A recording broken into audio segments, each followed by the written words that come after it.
All right, we're recording. Nice. All right. So I'm Coach Joe. This is my dear friend, Coach Jake Fields. I'm the back. He's the forward. We're going to spend some time going through the different position groups, talking about what the roles are of the different position groups, and then also what you could do as a rugby coach or as a player to develop at that position group. So I'm going to start as the back. Coach Fields, what do you think scrum halves and fly halves do? Hmm. Well, if I wanted to be cheeky about it, I would say that scrum halves start fights and then stand behind their bigger forwards, and that fly halves oftentimes are more focused on their hair than they are keeping possession. But in all seriousness, I think that usually, like it's been my experience, scrum halves are captaining or generaling the flow of the game. That isn't always the course or the case, I assume, because I've also played on teams and coached teams where the fly half was doing most of that work. Um, and the fly half distributes the ball to the rest of the backs, and oftentimes runs in ways that are almost impossible for fat props like me to ruck support for.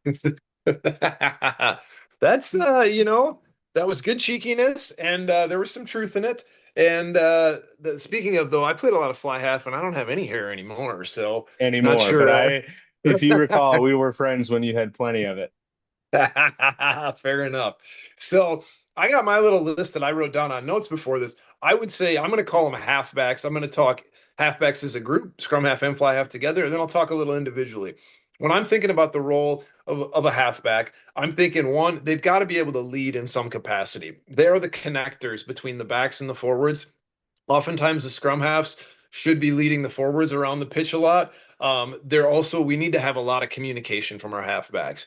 All right, we're connecting the backs and the forwards. We're communicating between the two units. We're communicating inward between each other and then outward to the fringes of those groups as well. Then after that, I would say facilitate. Scrum halves and fly halves don't have to be making all the plays. But they are a limiting factor for a lot of rugby teams. If your scrum half and your fly half aren't good enough, your team can only be so good because the ball flows through their hands so much and it's such a critical position group. Um, Along with that, I would say halfbacks have a big amount of control on the speed and the tempo at which the team plays. If your scrum half kind of as I was speaking to with the facilitation, if your scrum half and your fly half, if they can't press on the gas when we're on the front foot and we have opportunities will go wanting. If if we're trying to play fast, when it's time where we should consolidate, where we need to slow things down, we're probably going to give up turnovers. So in their leadership roles, I think it's inevitable that scrum halves and fly halves have to lead. That requires a vocal aspect to it, but it doesn't always have to be vocally. They do need to communicate and lead, but really they need to connect, they need to facilitate, and they need to control that speed and tempo. And then defensively as well. They're real leaders. The back line starts defensively with that fly half. They need to be connected with their centers. They're moving pieces around a lot defensively. Ditto the scrum half. They're often scraping behind the defensive line.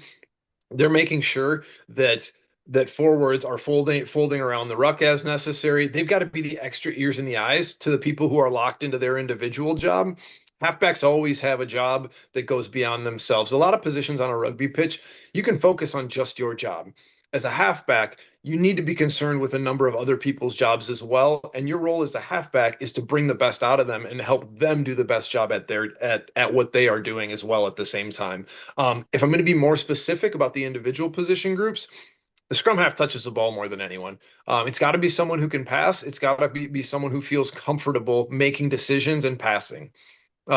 Defensively, they've got to be willing to work. They need to be able to fill that line when they see a gap. But a lot of the times, they need to just follow the ball, just and scrape behind the ruck, move the forwards around at defensive ruck time, and they need to give a lot of verbal energy. The fly half, conversely, in a lot of cases, the fly half's going to be sitting back. You see a lot more two deep defensive setups where it's a fly half and the fullback are deep, looking to receive kicks. In which case, the fly half can see the whole field. They're moving those pieces around as well. They need to be looking for space. So on turnover ball, on kick change of possession, they're looking to put that ball into space with their toe as well.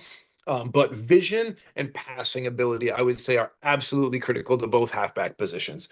Um, So now, what would you think as far as key skills? So I've kind of gone into that. What do you think the skills that what do you want to see out of your halfbacks, your scrum half and fly half, and what can I, as someone who's played a lot of scrum half and fly half and who's coached those positions a lot, what can I do to help you be a better coach of those positions? Yeah, I think what we're looking for, number one, you touched on it, a central piece being distributing the ball, providing dependable, predictable ball, because those halfback positions are, like you said, players who the ball feeds through in order to produce phase play. They really are like channels to phase play, whether it's off the set piece or whether it's in loose play. So I would definitely say, can you produce like stable, predictable ball, and can you do so under adverse conditions, whether it's a scrum half with a ruck contested blowing back up into his face, and now he's got to get his arms in and contort it and still produce that stable ball. Maybe in the event that a ruck is or that a scrum is moving backwards, can you still get that ball out? For the fly half, can you do so under pressure, knowing that off of scrums you're going to get a lot of pressure at that 10 position? Um, can you produce that ball when you've got a quick blitz defense coming up fast? And then I think um, between one of those two positions, who really is going to be the clear vocal communicator about what phases are playing, right? Are we running a forward ball? Are we running a forward ball? Are we setting up? Are we hitting the gas? Are we slowing down in order to sort of reorganize and resettle? So yeah, I think from my end, with my players, I'm looking for those halfbacks to produce that really predictable, secure, stable ball off of set piece and loose play, and also for them to have enough communication with each other to be able to um, figure out who's going to marshal the boys around the pitch, and who's going to sort of set things up from phase to phase. In terms of how to coach it better, as a lifelong forward, I think that one of the things that I can sometimes feel like I could use some help with is just being able to coach the finer techniques of those set piece plays, and having players running in the right positions on things that are more sophisticated than simply a hands or a simple unders. Yeah. Yeah, I would say so. You mentioned a few things that I have that I actually had on my noteboard here that I'm looking at to the side. One is that ability to give good clean ball and stay calm under pressure. I think is a big key. I think the scrum halves have this reputation for being fiery and yeah, stirring up the stuff and then getting one of their big forwards to take care of it for them. But can you deliver the ball? Can you make a cool-headed decision while you are under pressure? I think that's an excellent point you bring up. I also think that from a coaching perspective, one thing that I cannot overemphasize to players and even for coaches that they should encourage their players to do is get them to watch more matches. I think you've been doing a great job at the Orcs at doing that, of getting, putting matches out to the boys every week, telling them things they can focus on in this. I think it's really critical that players get take a player at their position who they know plays that position well and then watch them in like through an actual match. Too often people watch highlights and they see the really cool thing that happened or just the try, and they don't see the decisions that get teams out of pressure. They don't see the off ball movement that leads three phases beforehand that eventually puts them in a position for that try. Ability to execute skills under pressure and ability to keep a calm head and still make a good decision when you have the chaos of a rugby game, when you're facing a good defense that has pressured you, when there's a mess in front of you. I think those are absolutely critical for halfbacks and really cultivating the decision making skills and the mental skills. I would say as a coach, especially if you're looking to develop nines and tens, putting them in game-like situations in practice. That can be, it could be a 15 on whatever. It could be running whatever you are. It could be a smaller sided sort of game, and just have them be filling that role. Um, and then give them a lot of looks under pressure in a very specific situation. And then if something goes pear-shaped or something, all right, hey, water break. Hey, what'd you see there? Okay. How'd you react to that? Okay. What were you looking at? Okay, did you have tunnel vision? A lot of times what I see with younger players or newer players is their vision of the field is like right here. It's kind of a 90-degree vision. Even if they're looking, they're not checking that they don't have the 180 vision where they're always checking the backside.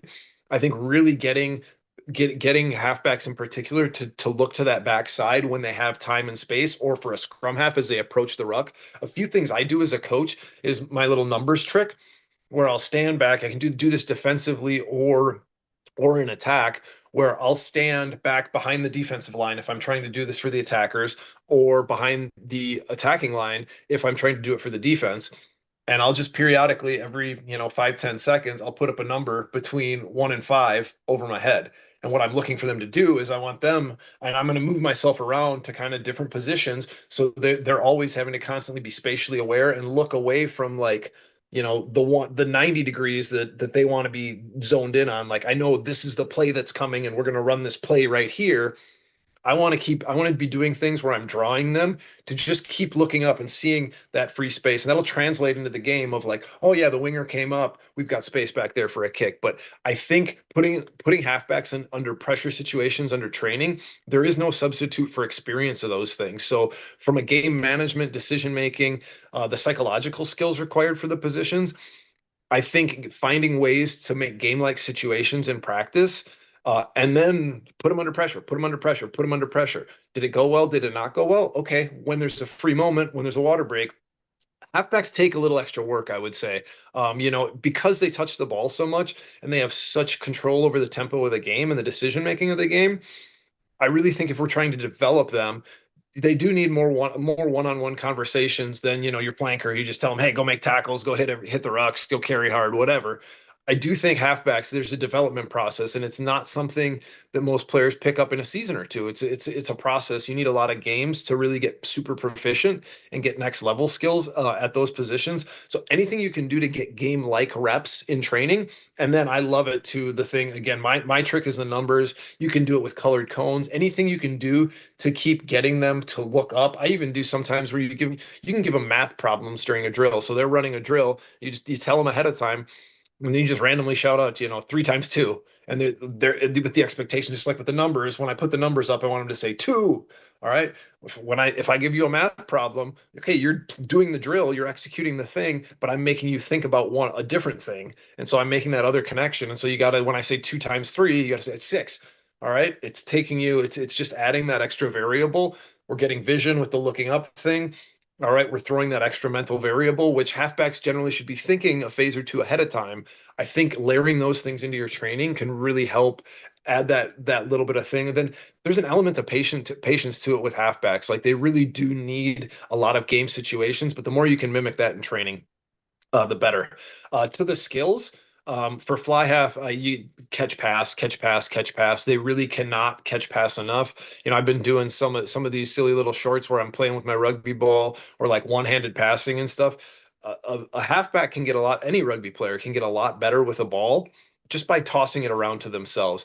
And speed of transfer, catch, cleanly pass, and being able to do that consistently. And then in training situations, starting to give the pressure. Another one I like to do is have the player, they're ready to catch, and then have a pad, like while the ball's in the air, just have a pad like rush them, and have a pad rush them. And you can even mix up like your spacing interval with it, okay, sometimes they're rushing you from 10 meters and you can be a little more patient. Sometimes they're rushing you from 2 meters and they're gonna, like, you got to be fast with it, and you're gonna get a little bump right after you make the pass. And it's just getting used to that dynamic situation like that. But especially for a fly half catch pass, for a scrum half, just reps off the ground, absolute reps off the ground. If I'm talking attacking skills, do you want me to get into kicking a little bit? Yeah, if you want to. I was going to say the thing that the couple of things that you said that really resonate with me, when you talked about watching rugby. I think that's huge. I think the way that players watch rugby matters too, right? Like if you're just posted up, beached whale on the couch watching the Six Nations, that's awesome. I do it too, but you may not get super high quality results in terms of being better at your position from doing so. Um, I think a more appropriate way to do it is to like really be starting, stopping, rewinding, and be analytical in the way that players watch rugby. It's one of the things I've tried to work on with our players. And then also I think the level of rugby that you watch matters, right? So like, we just had the Olympics. If you're like someone who's an aspiring to be a good figure skater, if you go watch the Olympic figure skaters, that might fall apart for you. It might not be helpful because they're a little over the top, right? Same with like a weekend golfer trying to get better at golf by watching the PGA pros swing around the course. What I try to talk to our guys a lot about is like, let's find some rugby that is maybe one or two levels higher than the game that we're playing right now. Let's watch that rugby. Guys that we know are better than us today, but not a game that is moving so fast, not players that are so atmospherically separated from our current level. I think that's something that a lot of like uh, senior club coaches and high school and college coaches probably deal with as well. So watching the right type of rugby. And then the mini games, I think, for those halfbacks is really helpful because our team, like I think a lot of teams across the country, week in, week out at training, we may not have two full sides to practice against. And so when we get into our team sessions, those team sessions are either sort of lightly defended or they might be entirely unopposed, right? And so trying to like evaluate skills like how are you doing under pressure? How's that scrum half producing ball out of the back of the ruck? That team session may not be the perfect time. So during the middle of a practice session, chunking down mini games that can simulate those same things with maybe something less than 35 players and at training, I think can be super helpful. Yeah, I think that's excellent. That brings me to a good point. Yeah, I was gonna say with the film stuff, one, watching the build up, rewinding, watching, okay, hey, wow, that went well, but let's see how they set that up with three phases ahead of time and look at the off ball work, wildly underutilized or under recognized by most players at the level that you and I are generally dealing with. I love what you said about watch like just a level or two up. So for a D4 men's club, it doesn't, yes, watching the All Blacks, I cannot tell you how many times a college player or a D3 men's player has been like, oh, that thing that the Springboks and the All Blacks did, and it's like this is you think your D3 men's club's going to execute this? Like you're dreaming, bro. Like this is it's almost a Yeah. different game. And you Like love the aspirations of it, but like in terms of us getting better next week, studying that play may not be as helpful as finding a level of play that's and I think the access to quality rugby is so much wider and it's so much more available than it was when we were younger 10, 15 years ago where you struggle to find a match anywhere. There's just a lot of quality rugby to watch at different levels right now. yeah, the availability of good rugby matches on YouTube and stuff is just it's unparalleled. And I would encourage any rugby player who wants to get better to look at maybe it's even the best team in your league, or you know that guy who plays your position for the best team in the league. Well, go watch their matches and watch it with a critical eye, and then oh, well, cool play happened. All right, back it up 30 seconds. And then watch the build up. Watch what that player's doing off the ball. Put yourself mentally in that player's space in their mind space and think about the picture they're reading and probably well why did they make that decision, why did they put themselves in that position off the ball. That's critical. One thought for you as a coach, especially if you're looking to put pressure on specific players, we see this all the time with club practices, yeah, where numbers aren't ideal, or you're not going 15 on 15, it's probably, or the classic like unopposed, all right, team to team run unopposed. Get one or two players or figure out it doesn't even have to be in this case. I think the fly half is a perfect example, but you could do this. Say you got a center who's always creeping up. All right, say you've got a couple forwards who all they do is stare at the ruck. Well, just get someone to shadow them around the field, and if it's that person who's ruck watching, give him have hey, Billy over there is going to have numbers, and he's gonna move around, and he's gonna give you numbers. Pressuring a fly half, just have one guy, even if it's that team run and you're playing 15 against 7. All right. Well, you tell that one guy, give him a pad, and you say, hey, every single time that it's going to be a backs ball because you know the calls, you need to be flying up in that fly half's face.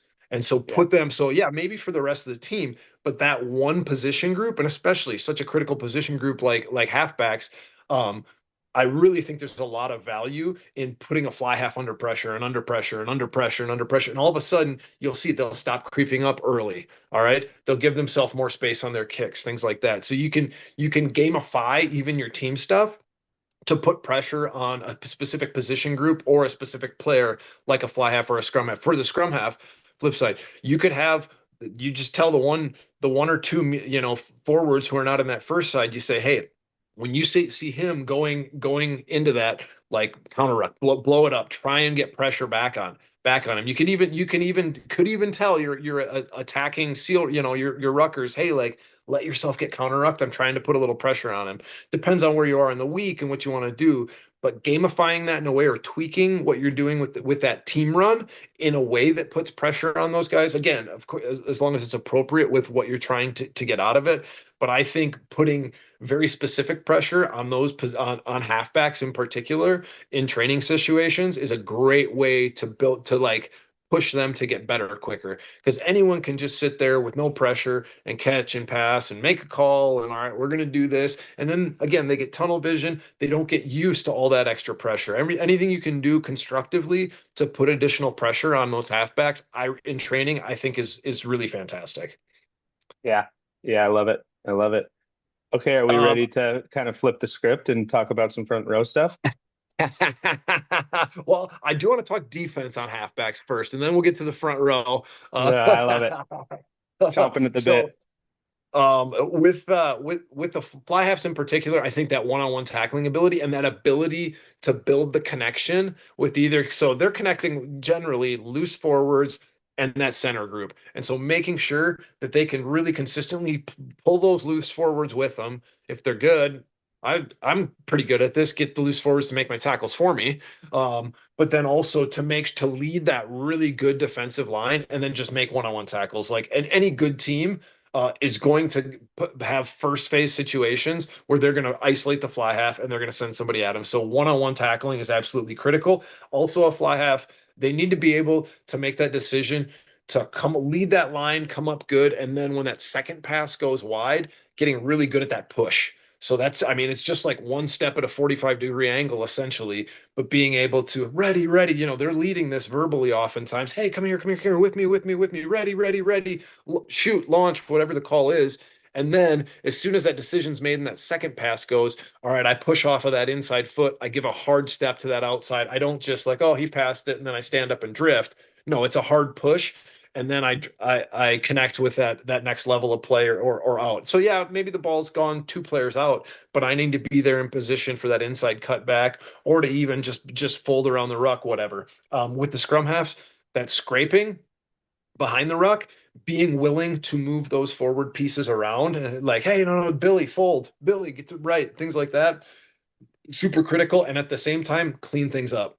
Be that breakaway. I like to play my scrum halves pretty close to the line. I don't want them. I want them to fill the line if there's a gap that needs to be filled, but they're close enough that as the ball goes out and oh, tackle gets missed. All right, that guy doesn't have 10 meters to build up speed and really use his footwork, or really run him over. You're there, he's through the line, and within two steps, your scrum half's cleaning that up. So those little cleanup tackles and recognizing when they need to fill that line, I think, are really critical. So, all right, let's go to the front row. Yeah, to flip the question on you a little bit. What is it in your opinion that props and a hooker do? And maybe to tweak the question just a little bit for you, um, what do you feel like separates a good slash functional front rower, whether that's prop or hooker, from one that's great? And then to add the little sprinkles on the cake, what do you do to coach up those players to bridge that gap between good slash functional and great in the front row? So front rows, they lack necks. They're beefy. They can crush beers. Uh, and they're really good at pushing and shuffling around the field, and looking really upset when the backs knock the ball on again. That's mostly what I'm used to out of front rows. But Mm-hmm. in Yeah, all, and it like not a super deep well of critique. It always seems to land on backs knock it on. yeah, more often than not, that does seem to be the go-to. Yeah, yeah, yeah. Love it. um, I would say so. That was a three-parter.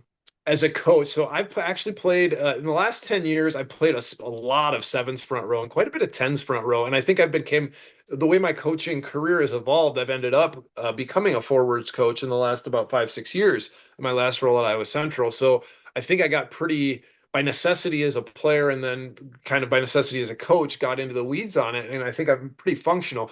I would say core strength is a massive separator in the front row for if your core is weak, you're probably not functional.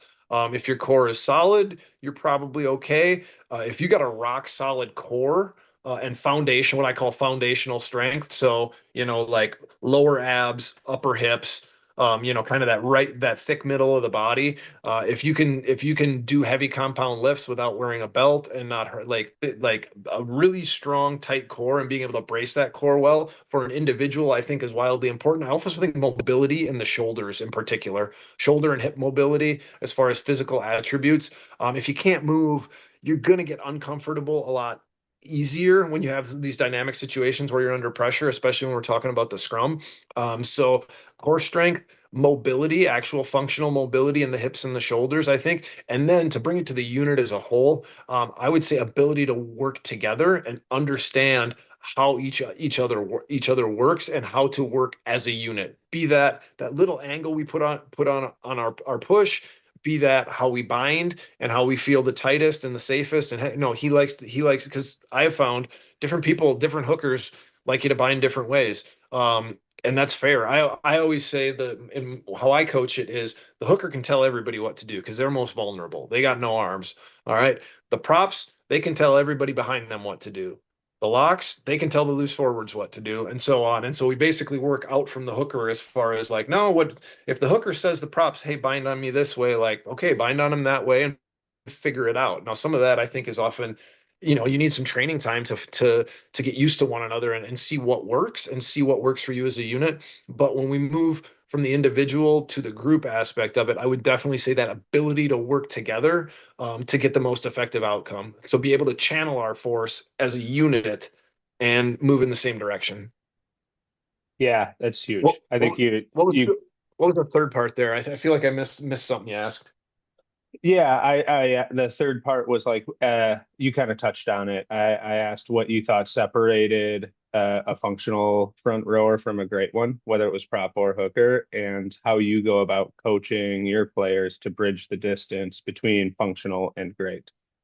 Yeah, the foundational strength thing, so core strength, mobility, and then yeah, I mean if you can pick up really heavy things and or you can hold really heavy things, you can move. If you have a really strong neck or really strong upper back, you don't see many 19-year-old props with really thick upper backs. You see prop and lock are positions that players develop later, and some of that is just literal physical maturity. Some of that is a lot of match time and really learning some of the dark arts. But there's a physical maturity aspect to it, and that muscular thickness. I tell young front rowers like you should be doing farmers carries every week. There's some Absolutely. of those foundational strength things to just thicken you up and make your core dense and make your upper back dense and your neck and things that I think really helps. And then, not often something that's not often thought of with the front row, but soft skills.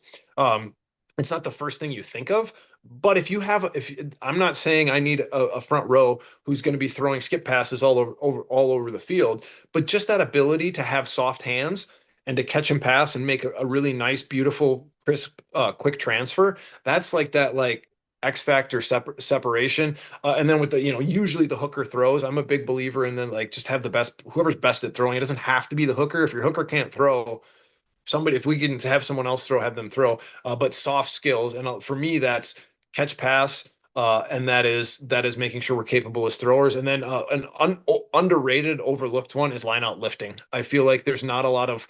I still even at high levels, even with very good college players and men's club players I've seen, you see a lot of players think of the line out lift as an afterthought, and it's just like, oh, I just stand there and pick him up and stuff. There's so much the attention to detail at set piece time as far as setup, and this goes line out and scrum, your setup. your readiness. What are you focusing on? If I'm a line out lifter, you shouldn't be looking up and following the ball as whatever. No, we should be looking straight. We should be low. We should shoot him right up. We should lock out, and we should be looking straight across at our other lifter. Those little details, that attention to detail, because in set pieces, especially every level you go up, the margins get thinner and thinner. And the difference between functional and really good is attention to detail ultimately. There's some physical maturity aspects to it. There's a little bit of technical proficiency, but I would say those little soft skills, little soft hands, and then just attention to detail around the set piece and being in the right place off the ball is a big part of it. Yeah, I love all of that. I think three of the things that I really think about with front row is that first and foremost, I think it's really easy to get in the weeds with our front row players.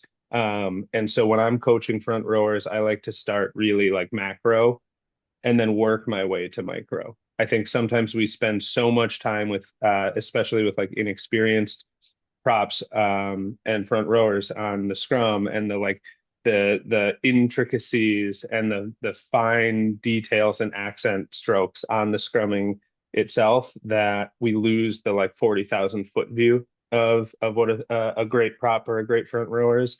I think for me, a great front rower is someone who understands the bigger picture of what our team is trying to do at any given instance. Right. So if we're trying to really slow the game down and have those slow, methodical pick and goes, understanding what that goal is and how to do it. And so not like how to use your body in those situations and understanding the big picture goals. And then working down into the finer details. I think the core strength is so big, that functional strength. I think that a lot of times the common conception is like if you're just a massive human being, you'll be great at prop. And that those massive human beings that are playing prop are generating um, a large portion of the force in the scrum. For my money, I'll give me a prop every day who has a flat back and a provides our scrum a platform to transfer power through over a prop that's going to try and generate all the power on its own. Trying to generate all that power on your own is only going to result in a hinge point. One of the things I teach my scrum all the time is that any buckling in the scrum, any hinge in our scrum is just a place for power to leak out. What we're looking for is to transfer power directly through all eight of our bodies into our opposition. And a hinge or a buckle can happen in tons of different places. It can happen because one person is way too low. We think about getting as low as possible, of course, but like if one person is way too low, that creates a buckle. If one person's way too high, that creates a hinge point. If our legs are too far back, if they're too far forward, right? So that core strength for our front rowers, especially our props, helps to keep that stable platform and understanding again the big picture part that we're trying to generate force through our props. Obviously, we want them to be big, we want them to be strong, but more importantly, we want them to generate or to transfer power through themselves. Um, I think maybe a little bit more of a nuanced take, but for my money, what I'm looking for my props, I want them to be glue guys. I want them to absolutely be the glue guys of the team. I had a rugby coach that described it to me as the difference between singers and dancers. In our lives in rugby, there are singers and there are dancers. Great props are great dancers, and they know it and they embrace it. Not necessarily people who are everybody loves a big man prop try, but when I play prop, and I think the way that I coach it too is like I evaluate the success of the match based on not if my prop had a bunch of devastating carries and broke gain lines, nearly as much as did you do the little things correctly? Did you handle your business right? It's a role that's never going to get a ton of accolades, but boy, does it become apparent if your front row play isn't there. I think for hooker, what I'm looking for, especially as we see more and more integration of like a 1-3-3-1 attack structure, I'm looking for my hooker as well as like in conjunction with like my number eight. I'm looking for them to essentially be a flanker in the center of the field in loose play, right? I want someone who is dynamic, who is angry, who plays with attitude, who plays with a certain level of like aggression and violence.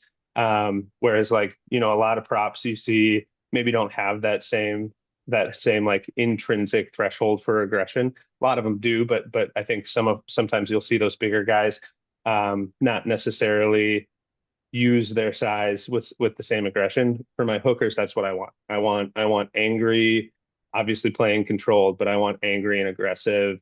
Like I said, I want that hooker to, because of the 1-3-3-1 structure, to be playing like a flanker in the middle of the field.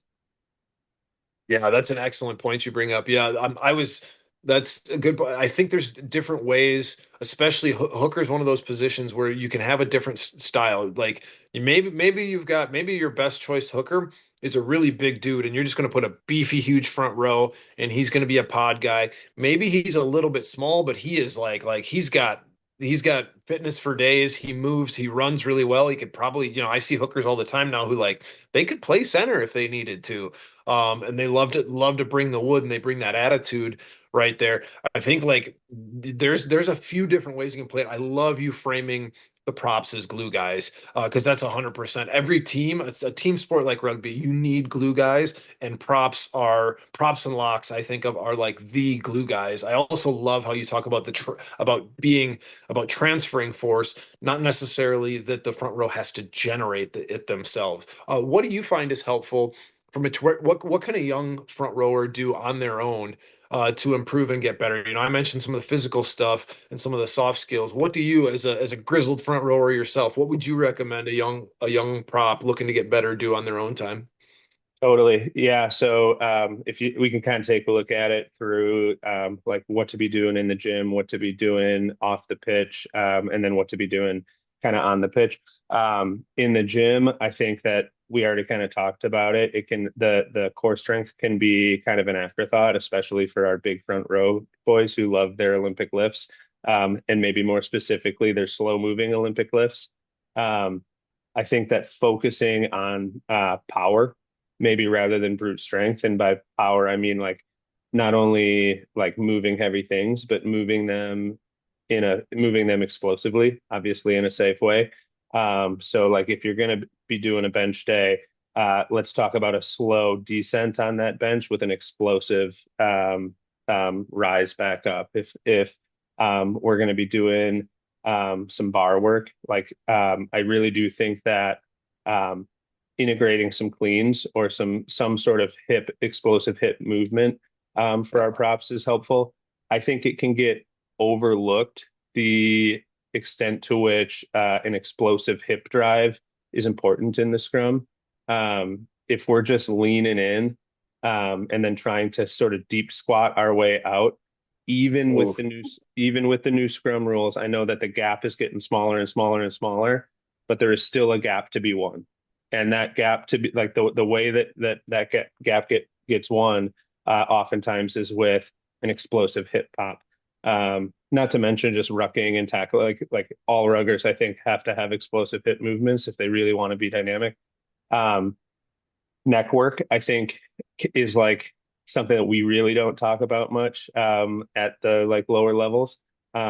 But more and more data is showing that not only is it helpful for a prop to have a strong neck, but for all rugby players. There's plenty of data that look at the role of yeah of strong necks in concussion reduction, and there's just a lot of vulnerable positions to find yourself in the pitch for your head and neck, and working that head and neck I think is important.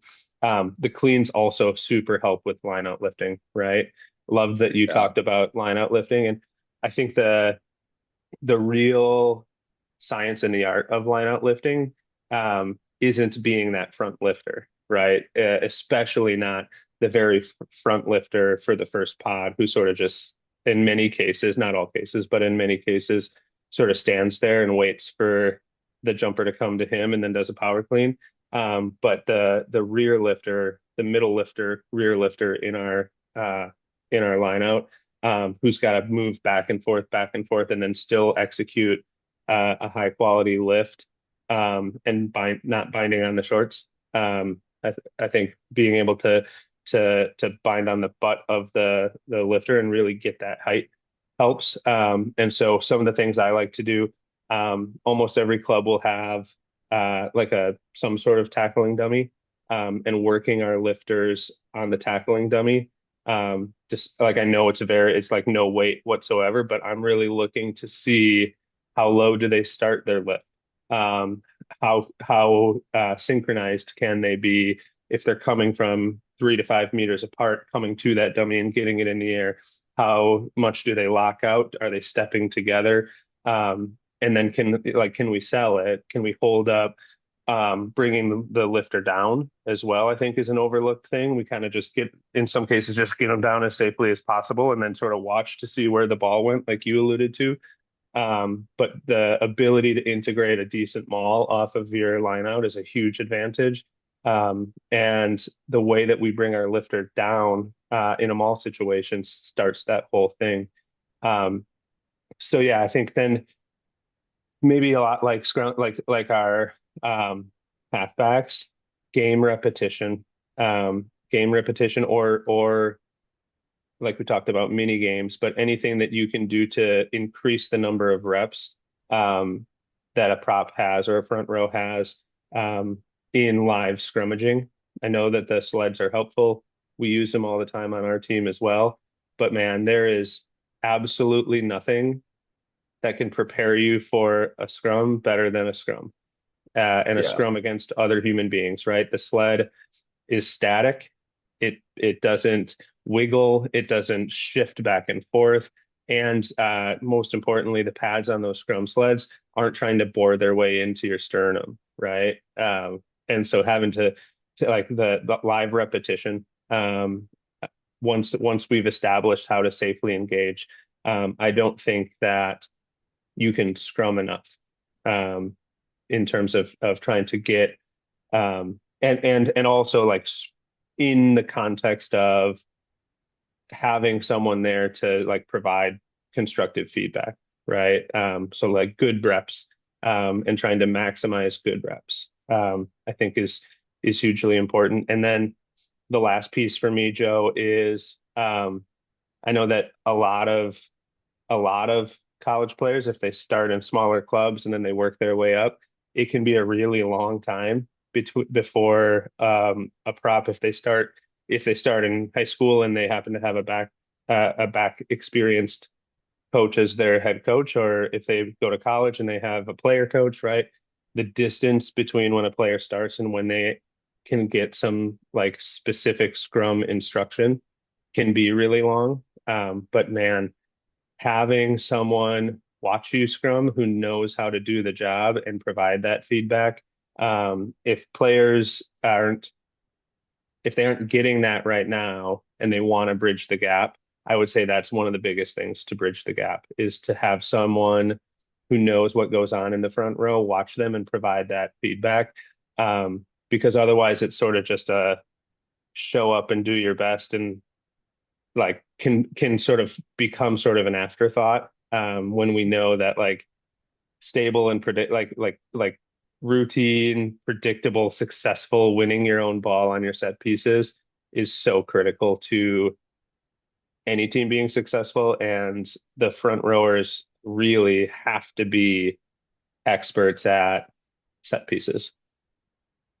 Yeah, 100%. I love the specific coaching of it too, because the same thing a lot of young players get that where the coach they're dealing with knows the backs or knows the forwards, and then so one position group or the other gets neglected. You're 100. I can't think of how many times like my pet peeve as a coach when I'm watching young front rows is crouch and you see like the back's kind of curved and then they go bind and they just flop their arm over and just grab them.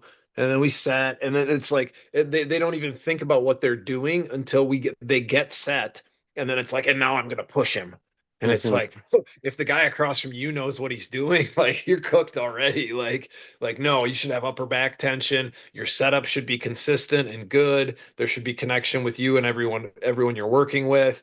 The bind is a thing to win. The set is a thing to win. That little bit of space, like yes, like you can. I mean, most advantages in scrums happen on it's setup, it's bind, or it's on set. Like, and then what you actually see, what manifests itself as dominance or a scrum penalty, is actually the result of the leverage that was gained or the advantage that was gained because, oh, you had a better setup. Oh, you won the bind. Oh, you won the mark and you split them. This is why I, as like a scrawny halfback, can go out there and still, like at low levels, I can make some front rowers look stupid because I do feel like I know what I'm doing and I've got a strong core, and so I can do some things technically that I can make people a lot larger than me. I can very much put them off balance. Now, after a rep or two, a lot of times if they have experience, they'll kind of lock in and get more serious about it. But it's so much. I've had so many experienced props as well who talk about like, oh, it's a technique thing, man. It's not like this isn't just a this isn't about who's got the bigger you know what. Like this is like no, like I'm gonna win the little battle, win the little battle, win the little battle, and that manifests itself as you're going backwards and we're walking you back, Yeah, and you're the fire hydrant and we're the dog. I think what's unique about the scrum, like you touched on this a little bit, like it really is a team event, and that unison between the entire front row is important. And simultaneously, there is an element of like one-on-one for our Mhm. props for sure, right? Yep. I can tell you for sure that the majority of times that I have won that one-on-one battle, I won it at bind, not at set.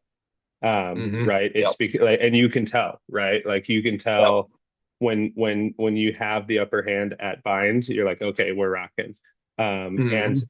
I will also say that the times that I've lost that battle, I lost it on bind as well. So understanding that, loading up in that way. And I think the other thing that is really important is that um, as props progress, that they have more than one way to scrum. This is something that I Yeah. don't think gets talked about a lot. Like Yes. we teach the technique, the technique, the technique. And it isn't until the way high levels that we're talking to our props about, okay, but if I'm playing tight head, what if the loose head does this? If I'm playing loose head, what if the tight head does this? Right. So if the first couple scrums of the game, um, if I'm playing tight head, if that loose head starts boring in, okay, he probably, like me, like he probably is going to do that. He's established a pattern. That's kind of how he scrums. If my only way to scrum is just the technique I've been taught of driving forward, it's not going to be super effective against a really aggressive board, right? So being able to respond to what the opposing front row is doing, be having like having something in your pocket for a rapport, having something in your pocket for if I'm playing loose head and the other tight head is pulling me down the whole game, right? So having a couple of tricks in your sleeve, and that's something that I try to work with our props about as well, is like in a perfect world where everybody plays by the rules, here's the technique. Oh, by the way, you might also get somebody doing this. Here's how to respond. You might also get somebody doing this. Here's how to respond. I think the last point I have on front row, you asked like what can like a younger player be doing right now to get better at that position? I think it goes for literally every position on the field, but especially our front rowers. If I'm in high school or if I'm coaching a high school player right now, and they're like, what could I do off the pitch to get better at rugby on the pitch? One of the things I would say is join the wrestling team. Um, I've never met a rugby player that also wrestled that wasn't good. Like it just, I'm sure they're out there, but like as soon as I hear that a player has a history or a background in wrestling, there's a part of my brain that's like, let's go, because um, wrestlers are in that one-on-one environment. They understand leverage. They understand how to use their body, and at height, right? Like leverage is so important. Um, and they're fearless, right? Like I think that so much of rugby is an intersection of like strength, technique, and then the piece that I don't think gets talked enough about is courage, right? There's a Mhm. lot of stuff about rugby that just, in addition to the skill and the strength, you got to just be really brave. And I think wrestling really helps bring out that bravery, right? Like you can't do a double leg shoot, you can't do a single leg shoot, you can't stand in that ring and have everybody watch you and that other person without being able to like develop a fortitude that I think is really helpful all over the pitch, but especially for our front rowers. If I'm coaching a high school player and he asks me that question, join the wrestling team. That's an excellent response. Yeah, leverage, courage, the nexus of technique and physical strength. I think you're spot on. I got one other point on halfbacks, and then we got to get rolling because it's late, and my phone's gonna die here in a second. This has been fun, my man. I appreciate this. Let's do this again and talk about some more position groups. You I'd mentioned love it. dancing. You mentioned dancers and singers. With your back to the halfbacks, like we've all seen a pair of people dancing who just can't get in sync.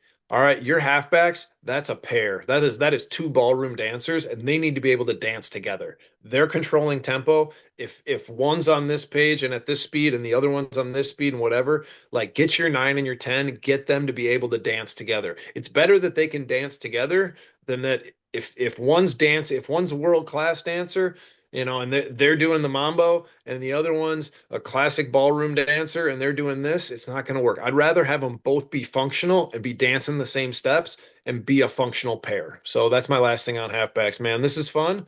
Let's do this again here soon. I'd love to. I'd love to. Yeah, thanks, All Joe. It's right. been a treat. Heck yeah. Let's go put those nines and tens under pressure and I'll get some front rowers to wrestle. Yeah, it sounds great. All right, All cheers, right. buddy. Take her easy, man. We'll talk soon. Yeah, adios. Bye bye.